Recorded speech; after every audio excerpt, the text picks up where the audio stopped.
Hi hello नमस्कार, मी प्रतिभा आणि तुमचं स्वागत आहे माझ्या यूट्यूब चॅनल इझी टू प्रिपेअरमध्ये।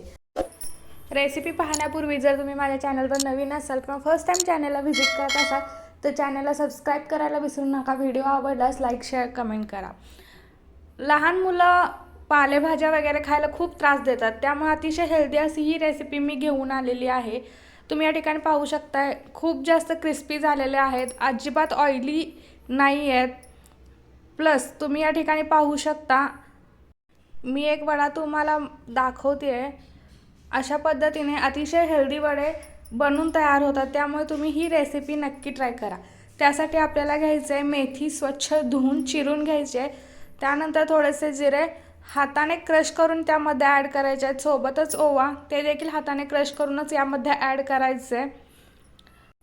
त्यानंतर काही सुके मसाल्यांमध्ये आपण या ठिकाणी ॲड केले हळद पाव चमचा, धनेपूड अर्धा चमचा, त्यानंतर जिरेपूड पाव चमचा, त्यानंतर आपल्याला यामध्ये ॲड करायचं आहे गरम मसाला पाव चमचा आणि गोडा मसाला अर्धा चमचा। यानंतर आपल्याला यामध्ये ॲड करायचं आहे 2 हिरवी मिरची बारीक चिरून मी या ठिकाणी घेतलेली आहे। तुमच्या आवडीनुसार हिरवी मिरची तुम्ही या ठिकाणी कमी जास्त करू शकता।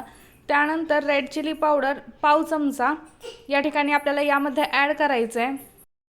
त्यानंतर मीडियम साईजचा एक कांदा उभे काप करून या ठिकाणी घेतलेला आहे, ते देखील आपल्याला या ठिकाणी ॲड करायचं आहे। त्यानंतर कोथिंबीर आणि सर्वात महत्त्वाचं बेसनचं पीठ या ठिकाणी ॲड करायचं आहे।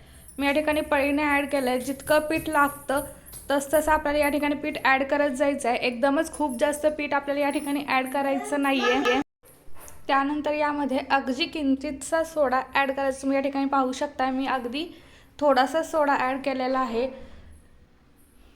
त्यानंतर यामध्ये थोडंसं चवीनुसार मीठ ॲड करायचं आहे आणि व्यवस्थितपणे एकत्र करून घ्यायचं आहे।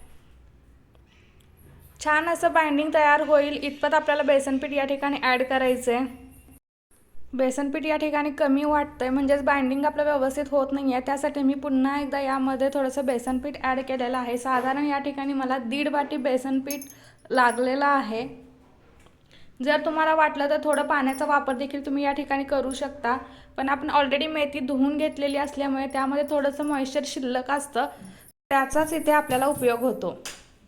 छान असं कणिक मळून झाल्यानंतर आपल्याला हाताला थोडंसं ऑइल घ्यायचं आहे आणि त्याच्यावर एखादा चमचा ऑइल टाकायचं आहे आणि व्यवस्थित असे गोळे बनवून घ्यायचे आहेत। या ठिकाणी तुम्ही पाहू शकता, तुम्हाला हव्या त्या साईजचे आणि हव्या त्या शेपमध्ये तुम्ही हे वडे बनवून घेऊ शकता। त्यानंतर एका पॅनमध्ये ऑइल गरम करायचं आहे आणि वडे छान भाजण्यासाठी आपल्याला ऑइलमध्ये टाकून घ्यायचं आहे। या ठिकाणी तुम्हाला हवं असेल तर तुम्ही डीप फ्राय देखील करू शकता। एका बाजूने छान गोल्डन ब्राऊन कलर आल्यानंतर याला दुसऱ्या साईडनेही आपल्याला गोल्डन ब्राऊन कलर येईपर्यंत व्यवस्थितपणे भाजून घ्यायचं आहे।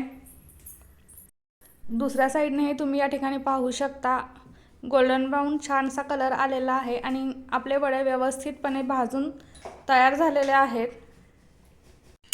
तुम्ही या ठिकाणी पाहू शकता अतिशय कलरफुल देखणे आणि चविष्ट असे हे वडे बनून तयार झालेले आहेत। हे आपल्याला ऑइलमधून बाजूला काढून घ्यायचे आहेत आणि ही आपली डिश तयार झालेली आहे।